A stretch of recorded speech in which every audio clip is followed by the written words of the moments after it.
Yeah, I guess I can take the bag off my head now. I've been wearing this thing since Saturday morning.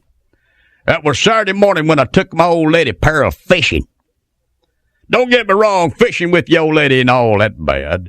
You can always go to the lake where nobody knows you, or fish down the bank where nobody can see you. You can always stand far enough apart that people ain't sure y'all are together. And you can always leave a lake about 5 minutes apart so people don't see you walking together. So really, I don't mind fishing with Pearl. Now, here's the thing gets me, though. She's got to go inside the bait shop with me. Now, let me tell you right here. You walk in a bait shop with your old lady. We're talking, they stare at you like you got butt cheeks growing out of your forehead. They figure right away the old lady's got you on the short leash, and pretty much they're right.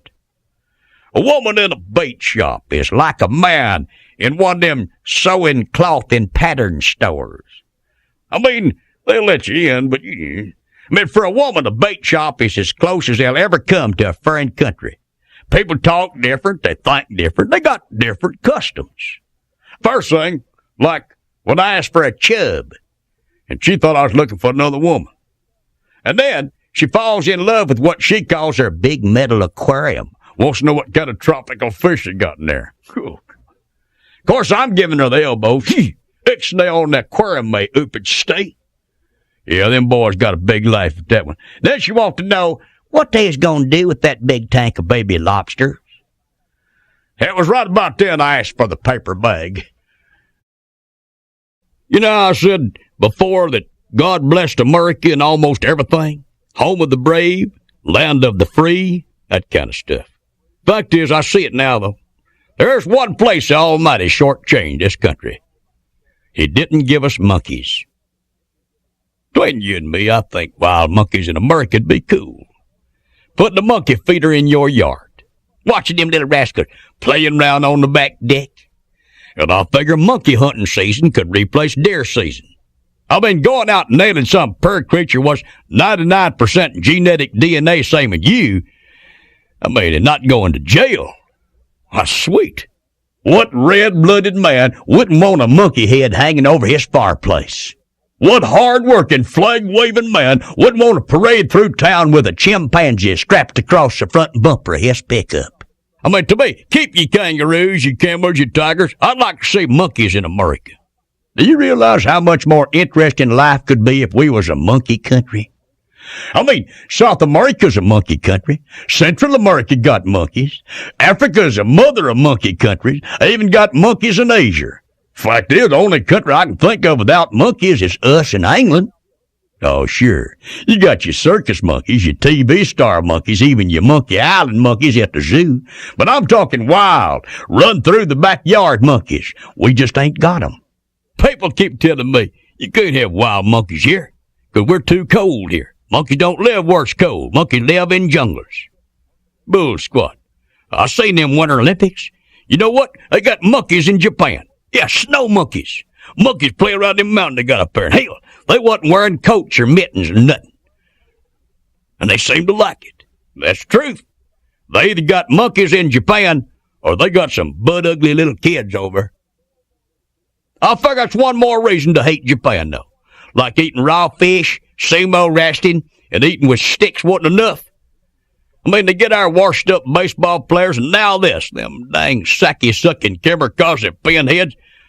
They got monkeys over there. Should have been our monkeys. Wake up, America! Lord, all I'm asking for is monkeys in America. I ain't asking for baboons or gritters or orangutans, nothing like that. I'll even trade them Japan people even up, weasels and skunks for some monkeys. I'm Earl Pitts in monkeyless America. Pay itself. My little boy Earl Jr. come home busting at the seams last week. Said he and a bunch of his little snot-nosed buddies want to go camping. He wanted to know if I'd haul him up to Mud Lake for the weekend. Well, it does a man proud to know he's raising a real man. That's right, not some frou-frou, soft-belly computer geek. And being a quality time, it takes a vintage kind of 90s guy. I said, son, throw together your gear and tell them boys to pile in the truck. You know, a guy today don't get many chances to pass on the manly art of outdoor survival. I was like one of them dominating male lions I always got on the TV, trying to teach a pack of wild cubs the ins and outs of jungle life. I made sure there's 10 million places I'd rather be in a leaky tent with 6 little bedwetting pinheads. But hey, somebody's got to do that. Somebody got to teach them kids how to hunt down prey, how to start a campfire without nothing but 2 sticks and a propane torch. Somebody got to keep these kids from getting soft and gooey. And don't get me wrong, I ain't saying these kids is ready for Army Ranger training or nothing, but our Mud Lake weekend was just chock full of what you might call teachable moments. Like we ate beanie weenies right out of the can. And then we sat around the campfire and did the blazing saddles thing. I had them drink down a whole bunch of pop, and then I showed them how a resourceful outdoor man can put out the campfire quick. Everything was going good till little Petey Wilson got a flaming marshmallow stuck on his forehead. Once we got his head put out, I told him it's one of them passages to manhood kind of thing. By the end of the night, everybody was licking Petey's head for good luck. Well, that and the sugar buzz. Wake up, America! Sure, I had to lay down the law once or twice, like I told him. Next time I catch him sneaking cigars and dirty magazines on a camping trip, I'm going to make him share them. I'm Earl Pitts, outdoor American. Pizza. You know what makes me sick? You know what makes me so angry? I just want to swallow a dough ball and then sit on a carp. You know what? This should be the happiest day in America. Birds ought to be singing, crickets chirping. People ought to be breaking into singing and dancing like we's all living in some kind of Hollywood musical. Biggest money winner in bass angler history just got his puss plastered on a Wheaties box. Just like Michael Jordan, Tiger Woods, just like one of them big-time athletes, there's going to be Denny Brauer, the pride of Missouri, and the nightmare of many fish. Good news, right? Great news, right? Wrong. Folks, if you learned one thing about life in America, for every silver lining, there is a cloud. And in this story, the cloud is spelt P-E-T-A, the pinheads for the ethical treatment of animals. Them squirrel-hugging Peter freaks is demanding the cereal company take Denny off of Wheaties box. They're saying, no way is a fisherman a real sports hero. They say a fisherman is just a guy who kills innocent fish. First of all, real sports hero? Let me ask you a question. You think Michael Jordan can hold a wax worm in his teeth while he's changing split-shot sinkers with a pair of needle-nose pliers? All the time he's standing up in a rocking bass boat and stirring the trolling motor with his big toe, and when he's doing all this, he's still got a beer can in one hand? Can Mr. Duncan Do-Gooder Michael Jordan do that? I don't think so. And number two, about them poor innocent fish. Getting hooked by a fisherman is kind of like a fish's job. No offense to you brain cramps at PETA, but the job of a fish is to swim around until somebody bigger eats it. Maybe it's a bear, maybe it's an eagle, maybe it's a bigger fish, or alligator, or maybe it's Denny Brauer, American bass angling hero. Yeah, think about that. I seen this story in the Huntin and Shooting magazine down at the barbershop the other day.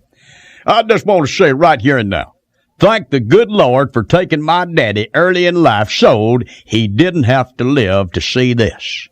This story says that, and get this, in record numbers, women is taking up hunting. Now, between you and me, I don't mind if some sexy young thing is packing heat. I mean, they got to fend off a carjacker or protect themselves from some low-life, scum-sucking slime bucket, empty parking garage or something like that. Yeah, they got to be packing for that. But women out in the woods, tracking down deers and rabbits and squirrels and coons, that's simply going against nature. First off, there's a number one rule of hunting: no girls allowed. Fact is, hunting has been a man-only thing since the first slope-headed, knuckle-dragging, hairy-backed guy slammed a woolly mammoth between the eyes with a club and drug home a 500-pound rump roast. And this is the sad part. I mean, this really gets my boxers in a bunch. Like, it ain't enough that these women won't tramp around in the woods, upset the scared balance of man and beast. Now your big hunting gun and ammo companies actually encouraging this behavior. They are catering right to women, getting women all whipped up about the great outdoors. The gun boys is downsizing shotguns. Hunting ads featuring women. Even the camouflage boys is coming out with lycra spandex camouflage outfits with drop flies in the back end so women hunters can hit the can behind the tree without taking their gear off.